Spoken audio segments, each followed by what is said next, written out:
Makanya sampean kalau punya Quran Arab Saudi kalau sudah baca ganti surat ya paling mandek sebentar. Ya langsung Sabbihisma rabbikal a'la nanti ganti surat ya walaili idza yasa nanti ganti ya duha atau apa pokoknya dia tidak tidak baca apa? Bismillah. Tapi api pemerintah ini Wahabi ora api, bae ngono lah nak nyetak Quran standar dunia tetep ono bismillah ya. Paham? Mbok dirapahi piye pokoke walhasil niku dekne tetep nulis napa? Bismillah. Jadi cocok pokoknya sementing ditulis lumayan. Paham ya? Mulane kiai-kiai kira iso do-bodoni jamaah. Sepundi kok mboten maca Fatihah imame. Ya maca tapi kira krungu. Yang pernah. Wah payah. Paham. Tapi itu baik. Yang kayak begini itu tidak darajatil ijma dan kita boleh balelo, boleh napa? Balelo. Ya sama seperti konteks tarawih. Kalau bolak-balik matur, wong Muhammadiyah roh kabeh nak tarawih nang Masjid Haram 20. Taslimatun min kulli ada, tetep balelo 8. Pahami balelo napa? 8. Wong NU ya roh kabeh nek nang Mekah Madinah ora ono kunut, tetepe balelo napa? Kunut. Paham? Paham ya? Di Muhammadiyah balelo ning tarawih, NU balelo ning kunut. Itu sah secara ilmiah karena tidak darajatil ijma. Ya sah itu secara ilmiah apa? Sah. Apa contoh diterusno urusan poligami, tapi ekstrim. Poligami nggih ngoten. Wong roh kabeh, nak sahabat-sahabat itu garwane ana sing 16, ana sing 10. Tapi wong Syafi'i meyakini maksimal 4. Wong yo roh kabeh, nak Sidina Ali misale dibojo nganti 16. Raja-raja Mataram malah 32 apa 6 ngono. Padahal iku wis Khalifatullah pranata napa? Ya wong ya artinya kita ini itu tidak ila darajatil isma. Kamu menvonis zina pasti salah. Jangan mentang-mentang kamu Syafi'i orang Islam yang menikahi di atas mak kamu vonis zina pasti salah. Vonis kamu pasti salah, kriminal vonis kamu. Jangan mentang-mentang Syafi'i kamu menvonis zina siapa yang nikah fawqal arba. Enggak bisa. Karena itu memang keputusan maksimal 4 itu tidak sing ijma paling sak ndure siji mesti masalah geger iku ijma iku. Iku mergo nglakoni dhewe-dhewe. Paham? Nah iku peristiwa kenyataan lah iku ora urusan ijma ulama. Mulane anggere ana kiai sing ahli sosial kados kula tak iku hukume poligami piye? Poligami ora piye. Lah kok derawan iku ya mari repot. Nah iku mesti kemari repot. Halal sing mari napa? Repot. Jadi masalah-masalah yang tidak darajatil ijma itu tidak usah punya vonis hukum. Jangan katakan orang yang nikah fawqal arba hukumnya zina. Itu juga menyangkut Jumatan. Jangan katakan kalau sebelum 40 orang terus tidak wajib Jumatan, tetap wajib. Khas mensyaratkan 40 itu khas mazhab napa? Syafi'i. Tidak bisa. Misalnya di desa-desa terbelakang banyak yang jumlahnya belum 40 dan mereka tetap harus Jumatan. Dalam kitab-kitab Syafi'i sarannya juga gitu. Jika dunal arba'in sebaiknya tetap Jumatan. Meskipun nanti sebaiknya AA2 zuhron. Meskipun nanti sebaiknya ya ada apa? Karena bahaya kalau nanti ada Jumatan disyaratkan nunggu orang 40. Enggak ada dalam tradisi wong latihan berjuang langsung di umat kira 40. Iku apa-apaan. Latihan berjuang di umat 40 aku sakitnya. Nabi dadi nabi selawase ana sing di umat loro telu. Nutrimo wong sapi di umat minimal piro? 40. Ora ngarah. Paham ya? Nek kula baleni malih. Kalau pendapat ulama itu ila darajatil ijma baru wajib ditunduki. Padahal masalah yang ijma itu bisa dihitung dengan jari. Misalnya sholat 5 itu paling bentuk rakaatnya yang ijma. Bentuk Fatihahnya ya misalnya Hanafi tidak harus Fatihah. Pokoknya mata ya saro minal Qur'an. Macam-macam gitu. Nggih, mata ya saron apa? Minal. Kalau Syafi'i bentuknya harus Fatihah. Tidak harus surat. Itu yang tidak ijma'nya. Begitu juga menyangkut i'tidal baca apa, rukuk baca apa, sujud baca apa juga tidak pernah ijma'. Sementing ada tumakninah biqadri subha. Nah, ya ukurannya hanya pakai begitu. Kalau diteruskan juga masalah qiraah, ada Ibnu Katsir, ada Imam Asim, ada Imam Amir, Ibnu Amir dan sebagainya. Sehingga qiraahnya Quran macam-macam. Cuma kita ngikuti qiraah atau Asim riwayatin apa? Hafiz yang kita yakini dianggap qiraah apa? Masyhur. Paham itu? Kalau terusaken niki. Jadi niku sing menyangkut isma. Lah niki sing radi ekstrem Imam Nawawi ngendikan wa amma ta'atul umara wa salatin fal aksar annaha takun muharramatan. Niki ekstremen. Kalau taat pada penguasa atau raja itu kebanyakan konteksnya, kebanyakan kasusnya itu malah haram. Li annahum la ya'muruna illa bil paling banter kebijakannya berbau napa? Nah ini kok ekstremen ya. Jadi Senawi Banten itu ekstrim. Dan dalam hal ini saya tidak sependapat dengan Senawi Banten. Karena kalau di kitab-kitab lain itu rata-rata meyakini vonisnya jangan haram, tidak wajib. Tidak wajib dulu. Kalau beda ini kalau contoh. Kalau dalam usul fikih dikatakan haram dengan tidak haram itu beda sekali. Sama seperti hukum dialogis. Misalnya Mustafa kere itu parah. Nah ora sugih iku ya ora nganti kere tapi ora nganti sugih. Misalnya Ruhin goblok itu parah. Tapi nak darani Ruhin gak ngalim, tapi orang nganti goblok. Nah di sini Imam Nawawi menfonisnya ekstremen. Ta'atul umara itu haram. Niku ekstremen. Sebetulnya dirumuskan dulu tidak wajib, nggih. Urutannya apa? Tidak wajib. Lah tidak wajib itu bentuknya bisa haram ketika maksiat. Tapi ya kadang-kadang naik ke wajib. Kalau itu menjadi maslahatul ra'iyah. Paham ya? Juga bentuknya bisa sunnah. Kalau baleni malah ya. Jadi tentang usul fikih ya, dasar-dasar ilmu usul fikih wonten aturan main ngeten nggih. Pertama misalnya hukum itu wajib. Ada tidak wajib. Lah tidak wajib itu bisa sunat, bisa mubah, netral, ya, bisa khilafil aula. Jadi jangan divonis haram dulu. Ya, jangan divonis haram.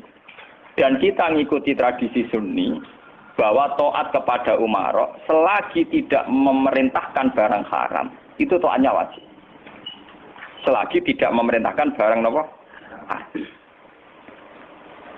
Oke, jadi misalnya SBY punya kebijakan masyarakat harus bayar pajak misalnya, yang pada kadar yang wajar itu ya wajib. Tapi kalau memerintahkan haram maka menjadi apa? Haram. Artinya apa? Hukum taat kepada umara itu tidak ada hukumnya. Yang penting tidak wajib dulu. Nanti melihat kalau konteksnya maslahat menjadi wajib. Kalau tidak maslahat tapi tidak haram, ya nanti ada urutannya. Kalau agak baik, ya mungkin sunat. Baiknya sedikit, ya agak sunat. Kalau setengah makro, ya khilaful aula sesuai urutan-urutan di fikih. Karena itu banyak itu ketentuan-ketentuan di fikih. Lah yang menjadi masalah ini sama dengan tenan. Bagaimana kalau sesuatu itu taruhannya dengan stabilitas? Ini rungokno tenan. Entah itu stabilitas politik, entah stabilitas ekonomi. Kayak kasusnya Bank Senturi itu kaitannya jenenge apa? Stabilitas. Itu paling ngeri dalam semua tradisi kekhulafaan dulu. Misalnya Yazid itu jelas-jelas gentuk. Yazid bin Muawiyah jelas-jelas gentuk. Dia adalah aktor di balik pembunuhan Said Husain di Karbala. Tapi kalau dilawan akan terus berdarah-darah umat Islam. Karena de facto Yazid lah yang dianggap presiden saat itu. Karena dia putra Muawiyah yang memenangkan pertarungan politik dengan Ali bin Abi Thalib. Jika kalau dilawan akan terus berdarah-darah umat Islam. Tapi keputusannya Said Hasan mengakui pemerintahnya Muawiyah, juga pemerintahnya Yazid. Apa mengakui kebatilan? Ya enggak. Hasan hanya ingin bilang bahwa stabilitas umat berdarah-darah harus dihindari. Perang berkepanjangan juga harus dihindari. Sehingga ketika era Said Hasan disebut Amil Istima. Itu paling susah. Dan itu mulai dulu sampai sekarang masalah. Begitu juga stabilitas ekonomi. Semua ulama itu ijma kalau riba itu haram. Lah riba itu apa? Mengambil kadar lebih dari uang pokok. Tapi semua sistem keuangan dunia meskipun itu di negara Islam yang jenenge bank rumus dasarnya itu suku bunga. Lah makanya kayak sama tak ceritani. Hukumnya bank mulai NU lahir 26 sampai NU wis tuwek saiki 2000 yang pinten. Tiap muktamar mesti aja ono sing takok. Yo tetep dijawab khilaf. Senengane muni telu ka mulai dhisik yo telu. Suwe tambah papat. Biasane mainstream pertama riba mesti haram. Wis suwe nek riba mesti apa? Haram. Lah nek takok, "Lah bank itu termasuk riba apa ndak?" Orang mesti haram. Pokoke munine riba itu haram. Kalau ceritani nggih. Karena kiai-kiai yang meyakini riba haram itu betul. Kalau riba haram itu betul. Tapi kalau yang meyakini bank itu riba itu tidak mesti benar. Bank loh. Karena begini, dulu ekstrim-ekstrimnya kiai tenggene Indonesia termasuk Kiai Rehan Kudus. Termasuk guru-guru saya ekstrim. Ini kemauan sempat fatwa khusus bank negara itu boleh. Masih bilang gitu. Lihat di keputusan-keputusan gitu. Yang masih punya ruang boleh bank apa? Bank negara. Alasannya dalam sistem moneter modern tidak bisa menghindari yang namanya bank. Meskipun rumus bank tentu suku bunga atau melibatkan bunga. Tapi yang boleh itu kadarnya kayak apa? Tentu ad-daruratu muqaddaratun biqadriha. Ada aturan sesuatu yang nggak bisa dihindari. Misalnya kasus deflasi atau mengalami pengurangan nilai tukar. Misalnya begini.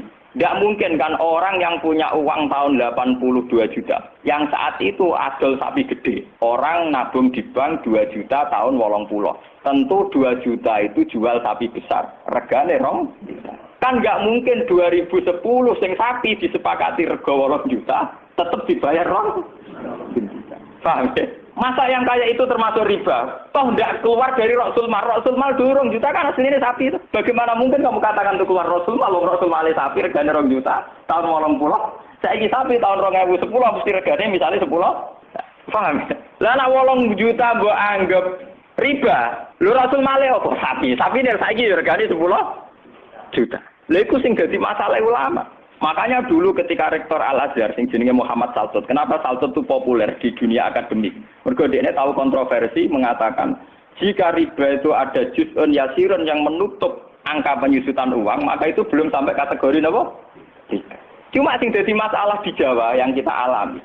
Terus yang diakui syariat kan hanya terus pakai emas. Sementara terus wong desa pakai sapi, mergo ora duwe emas. Misalnya begini, ini pengalaman saya nggih.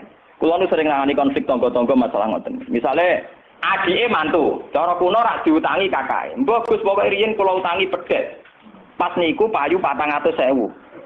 Tahun 80. Saiki tukarane wis ra rukun tahun 2010 yen wis aku. Mbok Gus pokoke riyen kula utangi sapi pedet. Lah iya dhisik mau 400.000 saiki tak atur 400.000 jare sing utang le dolim. Ana saya saiki tok pitik 3.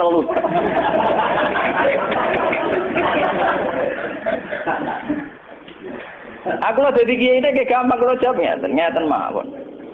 Nek disaur 400.000 jelas mari geger. Itu kok ono pedet mawon. Wong riyen utange napa? Pedet. Sampeyan kok goblok. Terus orang nganggo empat nganggo pedet, ngene pedet ya sing tuku pedet. Enggak, engko aku ngukumi wajib nganggo krus pedet wis rupa dhuwit mesti geger. Wah, dhisik kok pedet yo sahur napa? Sekarang tetangga saya itu banyak yang haji. Itu gara-gara krusnya sapi. Dulu mbah saya itu namanya Mbah Sidik. Itu haji ku entek sapi 16. Sekarang itu wong-wong darani haji ku murah.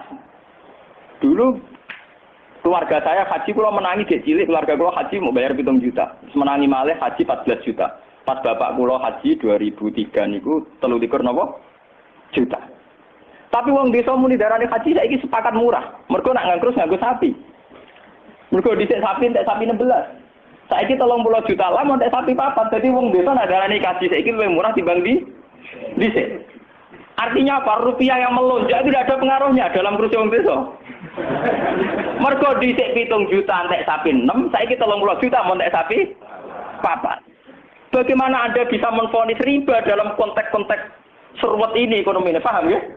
Mesti wong ora paham nek wong fikih ngukumi riba iku sak perampangan. Ya mau mikir maksudnya ora paham. Paham ya? Kulo ki nate dibantah mbek iki. Lah nek ngoten nak jenenge riba. Sama nak diutang aku malah saiki iso nyaur, mesti riba. Wong diutang, Pak. Wong diutang saiki iso nyaur mesti kudu riba. Nek ora riba ora iso nyaur. Lah contone piye, Gus? Lah misale sampean diutang aku 10 tik. Saiki golek duit 10 kangelan tik wis Rp100 riba lho kok mendingan. Iya toh, misalnya orang dulu punya pecahan Rp10. Diutang Rp10. Saiki rugi nyaure piye? Golek pecahan terkecil saiki Rp100. Nyusui ra iso. Wong pecahane 80 ya ora ono. Apa riba itu misalnya? Paham ya? Kalau riba itu persis nilai intrinsik, nilai nominal uang, tentu masalah. Tentu napa? Berarti uang diutang 10 sen atau Rp10 kudu disaur 10. Golek ini ning ndi? Paham ya? Nah ora susah barang riba lu disuwi dhuwit Rp100, golek Rp10, 80 nggih. Piye carane? Malah dadi ulama gelem mikir. Paham? Nah yang kayak begini ini masalahnya itu repot. Kalau sudah menyangkut stabilitas, entah itu politik, entah ekonomi, pasti itu repot. Kasus-kasus ini kasus Bank Senturi, kasus masalah intelijen itu kalau pertimbangannya stabilitas politik ada intelijen, stabilitas ekonomi ada permainan bank, kudu ono LPS, buah ono KKS, gak buah ono bulat. Podo untuk stabilitas kiai yang ngono, antar kiai rapati ngalim kudu dilindungi, ku ngono ya kiai. Ya kan semua itu demi stabilitas. Dari aku ditakoki wong, cara jenengan Ki Mustofa disebut ini sak jawab ya wong apik. Tapi kok nate ngeten-ngeten ya wong tahu salah tapi tetep wong apik. Itu demi stabilitas. Kalau mau tidak percaya pada kiai tinggi juga repot agama itu, paham? Orang mau bangko yang kalau nggak ada motif percaya ono ras. Podo kalau dukungan masyarakat ke kiai rendah kita ya repot ngurus agama gini apa? Mang takoki kiai sapa itu ora jelas seperti apa ya mending. Tapi kok ngene-ngene Gus ya tetep apik di bangku ya bener. Aku lah sering disewani tiang-tiang ngono kiai terkenal apa si A tokoh-tokoh desa nggo terkenal apa ngono jenenge fitnah ya macam-macam, mbok fitnah mbok tenan apa napa alam. Ono kiai kok kelakuane ngene terus ya ben apik to. Sing diarani kiai ku apa? Kiai ku wong sing mimpin salat. Nek pancen salat itu pas kiai, lha di luar iku kowe ra ngekno apa. Sesuai kiai ini kadang-kadang ke anakku, wala Gus kula difitnah ngeten. Ku yo goblok. Kiai kok di luar urusan salat. Nek penting ku anggere salat ke rukuk makmum rukuk kabeh. Pas ke sujud kabeh ku jenenge kowe pas kiai. Paham nggih? Di luar iku 50-50. Wong aku sing ngalim perasaanku ngono kok kowe kok repot. Aku ora wis kiai ngalim, perasaanku dadi kiai pedak mulang. Ora mulang wis rapati napa? Iya. Doa kontak itu godo gua nganti sakniki biasa teng pasar lugu teng parkiran iki lugu teng isor iki biasa. Iki tiang-tiang lugune sepeda motor dhuwur kadang ya wonten sing ngamuk. Wis ono Gus Ba, aku bilang, aku nyayu pedak mulang. Kenapa ngene iki ora pasti apa? Cuma tetep wong saleh, menurut omong ya. Aku tetep wong saleh. Lalu kula ulama paling ora tau tersinggung. Mboten ate kula tersinggung, kali rukun tak kontan mboten tersinggung. Dia biasa mah. Ya ranura itu artinya jadi akal. Jadi pertimbangan. Ya apik jadi akal lah. Kudune seneng mbek santri jadi duwe akal. Kadang kita ini berlebihan, ngongkon wong liya juga taat di luar konteks urusan agama. Kadang kita nyuruh orang itu kan hadun nafsi. Misalnya aku jadi kiai di rumah mewah, tentu kepengen ono pot sing indah, ono bunga sing indah. Ngongkon santri wajib nurun, itu kan aku nafsu. Saat aku kepengen di bunga yang indah, di taman indah itu kan nafsu. Kenapa instruksinya pakai lembaga kekiainan? Paham ya? Oh, itu kan kriminal, apa? Paham ya? Kecuali misalnya Ruhin ngaji ngantuk, anggap kriminal bener dalam konteks agama kok itu kriminal. Paham ya? Tapi nak Ruhin tak konopo tamanku dia ngantuk itu sah, karena saya sendiri ketika kepengen taman itu ono hal genap, itu harus dibedakan. Soalnya kanca tanggaku sing kiai lah ya kowe kiai sakjane bedak salat ae. Iki kowe pas kiai. Tapi kayak nak rukuk jek anut rukuk gitu sih. Apik. Tangga-tanggane wong salat itu kabeh prei gara-gara kecewa apa? Ya tak omongi masyarakate tak omong. Nak ben prei yo prei wae. Dari awal salat itu ku sunat. Ora usah maksa salat itu tambah gremeng dari awal salat itu apa? Kena arep percaya tak baduri ra salat itu. Aku nganti saya biasa ra salat itu. Mula biasa dengan disani ra salat iki toko-toko biasa. Ya ini biasa mawon dulu. Ya tapi kan ada keramat nggih wong barang aja. Ya biasa mawon gitu. Artinya bukan apa-apa ya. Mbok ya agama itu tidak usah dikere. Pon sunat ben tetep napa? Sunat. Terus kok ada Jawa ora tau salat subuh nek salat. Wong apa ada keragat. Ora tau subuh tak salah wae. Penak. Subuh wajib ora tahu pas itu napa? Paham. Maka dan itu yang dipakai ulama-ulama dulu kayak Khulafaur Rasyidin pakai itu. Kalau perintahnya itu pribadi, mereka dari awal tidak mewajibkan. Sehingga mereka tidak punya masalah yang serius. Kalau baru atas nama agama benar-benar wajib toh. Nah, sekarang itu kan rancu. Ngono arwe nah ono santri kriminal kabeh. Misalnya wong lunga, misalnya kiai lunga kudu mobil sumban, kudu wis rosi kudu. Itu kan bagaimanapun ada hal nafsi. Ya kita ngongkon santri ya ngongkon, ben cung mobil bersih. Tapi kita tahu kalau itu pada unsur hadun. Nak rodok ngantuk sithik-sithik mbek anggap yo keben. Paham nggih? Kecuali kita ngongkon salat, mbek anggap kita marahi yang sowan pangeran jangan. Harus kita bedakan mana perintah kita yang masih berbau nafsu, yang mana benar-benar orisinil faktor agama. Faktor apa? Agama. Dan itu yang dipraktikkan Rasulullah.